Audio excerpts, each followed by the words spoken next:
mais informações para você. O ex-presidente Jair Bolsonaro afirmou que é o candidato da direita para a presidência da República em 2026. Você acha que já viu de tudo na política brasileira, né? Pode até parecer, mas se tem uma coisa que a gente nunca pode subestimar, é a nossa capacidade de ser imprevisível. E hoje o enredo tem um personagem que você conhece muito bem, Jair Bolsonaro, inelegível até 2030. Alguns disseram, né?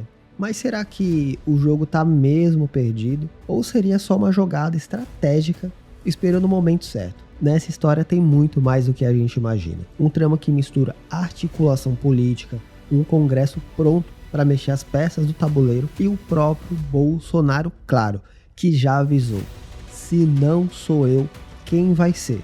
Tá sentindo o drama? Então fica ligado, porque no vídeo de hoje a gente vai destrinchar essa novela, que ainda tem muitos capítulos por vir. Será que as leis vão mudar para dar uma segunda chance para o ex-presidente em 2026? Ou o caminho da presidência vai ficar nas mãos de outro nome da direita? Talvez alguém bem mais próximo dele do que você imagina. E spoiler, não é só Bolsonaro que está no jogo. Tem muito mais gente nessa fila de espera. Quer saber quem são? Então se acomoda aí, porque essa história tá longe de acabar. E no final, a única certeza é que o Brasil nunca deixa de nos surpreender. Mas antes, se inscreva no canal e deixe o seu like. Essa declaração foi feita numa entrevista ao portal Alviverde Brasil, após o presidente do PL, Valdemar Costa Neto, afirmar que o governador aqui de São Paulo, Tarcísio de Freitas, e o deputado Eduardo Bolsonaro são os primeiros na fila para a disputa presidencial. O ex-presidente ainda se queixou de não ser nada no partido de Valdemar, além de criticar as decisões do Tribunal Superior Eleitoral, que o deixaram inelegível até 2030. Ana, e aí é bom a gente reforçar que são duas as condenações que Bolsonaro tem, o ex-presidente tem, no Tribunal Superior Eleitoral. Uma por causa da divulgação de críticas contundentes, sem comprovação, colocando em xeque a credibilidade das urnas eletrônicas aqui no Brasil, naquela reunião com embaixadores em 2022. E a outra condenação, que se não me engano tem as mesmas tipificações, depois as nossas doutoras e você inclusive podem tirar essa dúvida, que tratou sobre o fato de Bolsonaro ter realizado campanha política no 7 de setembro usando a estrutura do Estado. São duas condenações que já chegaram e tiveram essa conclusão na Corte Superior Eleitoral, mas Bolsonaro tem esperança que pode ser ou se tornar mais uma vez elegível em 2026. E aí, é possível? Lívia, eu poderia... Possível é? É provável? Talvez não. Eu poderia te dizer que a esperança é a última que morre. Mas eu acho que nesse caso específico, Bolsonaro tem uma certa razão, porque o nosso país é uma piada. Porque o nosso país não tem segurança jurídica. Então, quando você vai para a faculdade de Direito e aprende que uma decisão, depois de passado o prazo de recurso, ela se torna uma coisa imutável, infelizmente, isso não é mais verdadeiro na prática. Então, nós não sabemos o que pode acontecer até 2026 que faça com que ele se torne elegível novamente. Isto é, sim, algo que pode acontecer. Não é lunatismo nem fanatismo.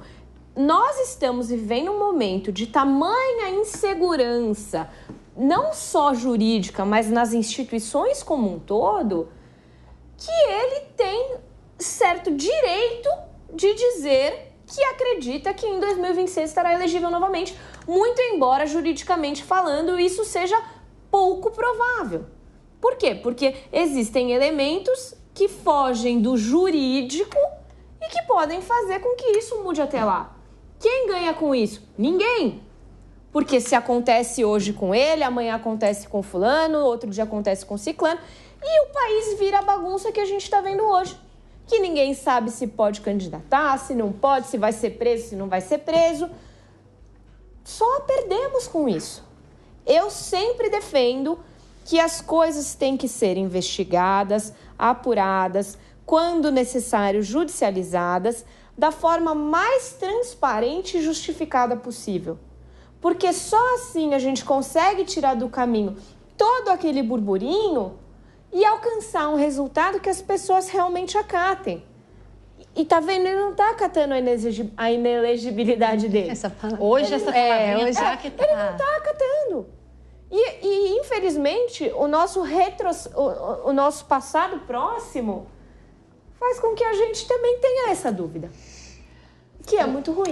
Sim, Priscila, é o que a gente estava discutindo aqui, né? Que a Ana até reforçou. É possível, talvez seja sim possível, pode mudar a configuração da Suprema Corte Eleitoral, pode haver um recurso nessa nova configuração, isso aconteça. Possível é.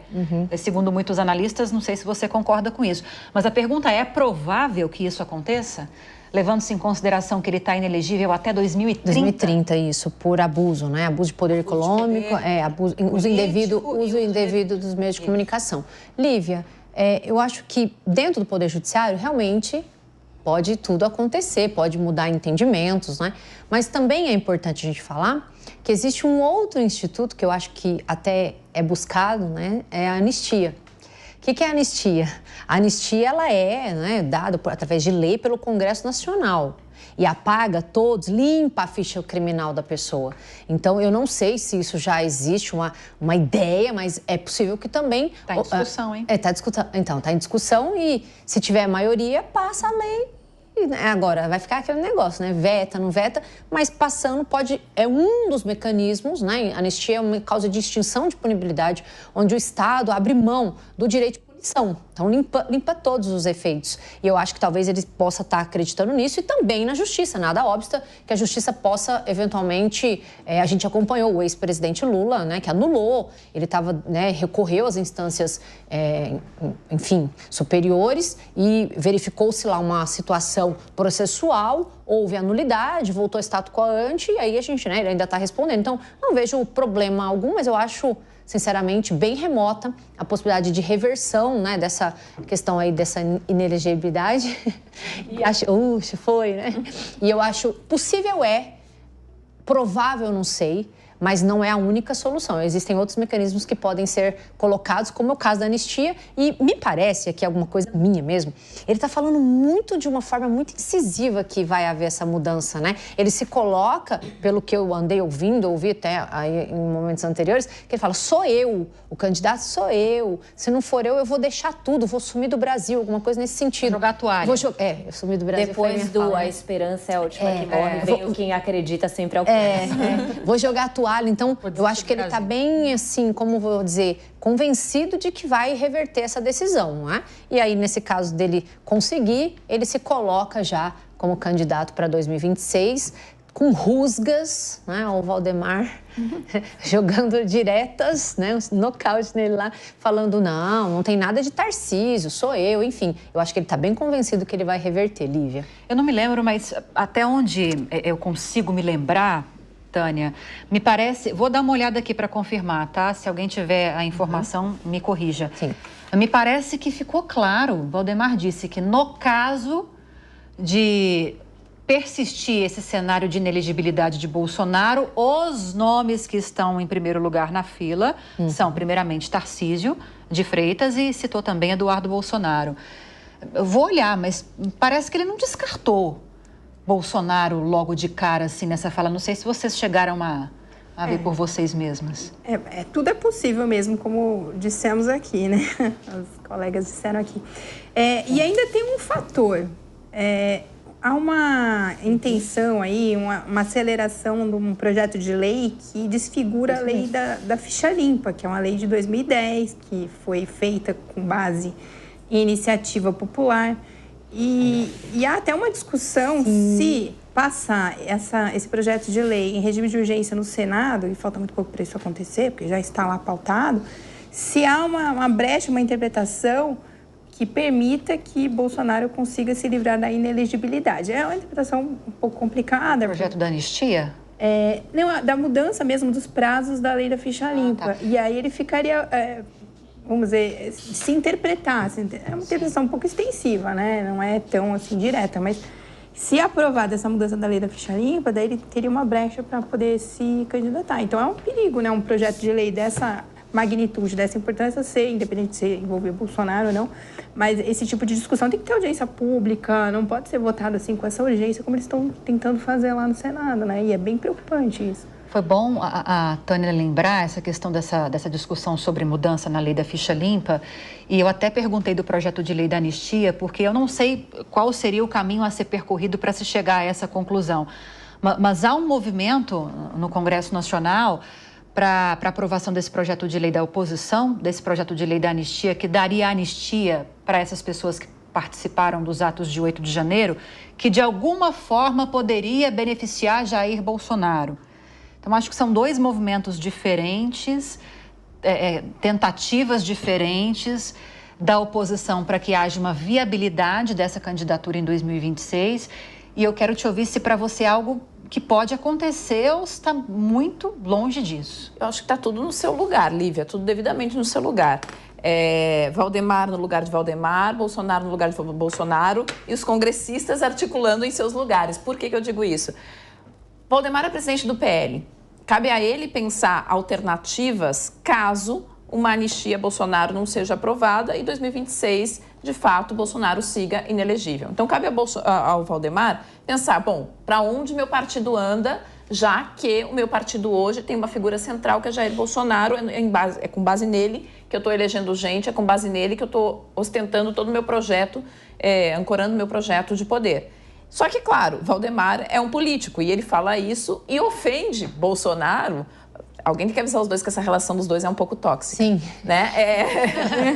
É uma dependência ali um do outro que é um pouco tóxica. E Bolsonaro está no lugar dele de dizer o seguinte, não tem plano B. Eu sou o plano A, eu sou o plano B, eu sou o plano C. Só tem o meu plano de eu poder concorrer em 2026. Até porque ele acabou de sofrer uma ameaça em São Paulo muito clara à hegemonia bolsonarista. Então, para ele é fundamental dizer que não há um plano B. Embora todo mundo saiba que esse plano B existe, ele é muito mais provável hoje. Falando hoje, outubro de 2024. Que é você ter um Tarcísio, você ter algum outro nome da direita sendo colocado no cenário para jogo para 2026. A parte de tudo isso, aí nós temos sim projetos tentando trazer anistia, projeto tentando reverter as duas decisões que estão lá, que tornam ele inelegível, né? Tramitando, mas me parece menos provável hoje. Esse cenário, hoje, parece menos provável. 2026, o mundo é outro, o jogo é outro. O PL trabalha com afinco para fazer uma grande bancada de senadores, né? Tomar conta do Senado. Com isso, fica tomando conta das duas casas e você consegue ter votos, por exemplo, para impeachment um juiz do Supremo e você poder, de fato, controlar o poder no Brasil, né? Então, hoje, 2024, parece que é um pouco distante, embora eu concorde com a Ana que, né, as coisas aqui sempre, a regra do jogo, ela sempre pode mudar com o jogo sendo jogado. Mas me parece que é mais provável em 2026 você ter mais flexibilidade para fazer essas mudanças. E aí, o que você acha? Bolsonaro tem alguma chance real de reverter essa inelegibilidade até 2026? Ou será que outro nome da direita vai acabar ocupando esse espaço? O que a gente sabe é que, no Brasil, o jogo político nunca termina no último minuto. O próximo capítulo dessa história ainda vai dar muito o que falar, pode ter certeza. Agora, se você chegou até aqui, eu quero saber a sua opinião. Comente aqui embaixo a palavra Plano B. Assim eu sei que você está ligado no que está acontecendo. Compartilhe esse vídeo com aquele seu amigo que já está apostando em quem vai ser o candidato da direita em 2026. A discussão só começou e eu tô de olho nos comentários.